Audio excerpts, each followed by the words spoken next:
Oh, hey guys, what's up? This is like kind of my dingy rant. Dingy rant? I'm gonna tell you about these books. Like, if you're looking to read a book,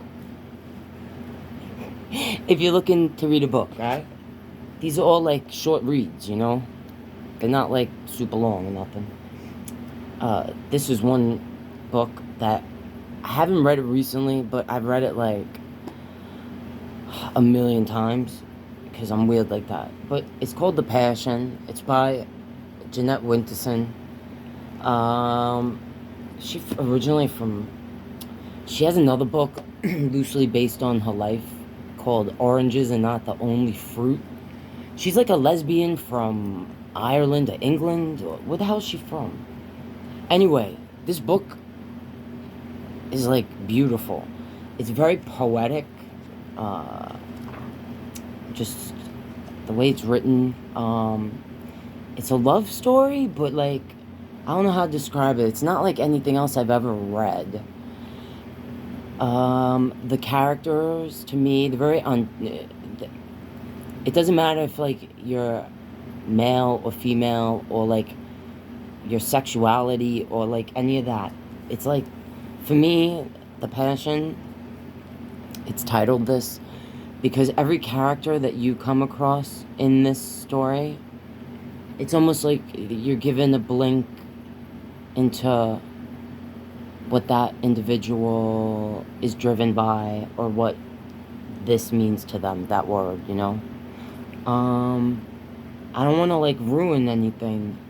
Should I read the back? I thought about, like, reading, because some of you guys say you like my voice, which is so weird to me, but I guess when I speak more low.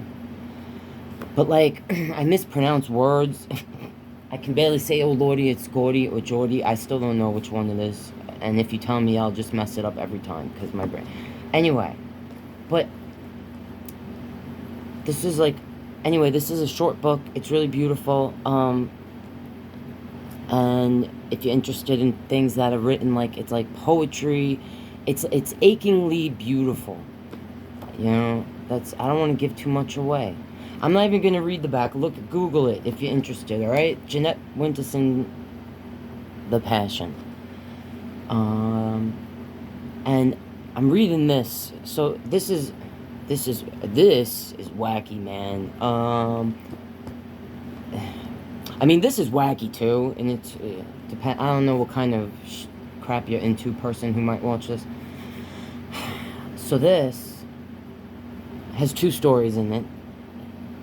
One is called The Class Trip, or Class Trip, and the other is called, I bought this so I could read The Mustache. The Moustache, The Mustache, The Moustache. This, I'm not even going to try to say the name, he's French. Emmanuel Carrier. Alright? Now, they say there's a movie. This is from the 80s, this book. I think this is from the 90s? Late 90s? I'm not sure. Alright, anyway. I've read it a million times. That, you know, I don't remember, like, well, I've had this book for, like, over 20 plus years. Alright, so this was written in the 80s. I would just say this is wacky. So, like, I didn't see the movie, but I don't know how they could translate this to a movie. The Mustache, this is why I got this. It's about, I'll just say this much. Should I say something about it? Alright, I'm gonna try to read what they put on the back. What would you say if I shaved off my mustache? Asks the mustache's hero of his wife. Once removed, his wife and his friends not only fail to recognize him, but deny the existence of the former mustache altogether. A metaphysical nightmare of the grandest kind. The Mustache is a stunning blend of absurdist comedy and philosophical speculation. Now, I'm just going to say this. The reason why I'm interested in The Mustache, I find things like the Mandela effect incredibly interesting. And don't start, if you get in an argument about that with me and be like, it's misremembering. No, that's not what it is, okay? So, I don't know, if someone wants to talk about that, come at me, because, like, I could do a whole dingy rant about the Mandela effect. I don't even know if you want to get me started. That and and Game of Thrones. Don't get me started, because I won't shut up about that shit. But basically, for me, depending on the person who reads, you know, how you interpret it, reader, right? The mustache, the story. It, for me, is either a Mandela effect type of situation, a parallel universe. At first I thought it could be like someone descending into madness, but there's very specific parts of the story that make me go, wow, it's not that.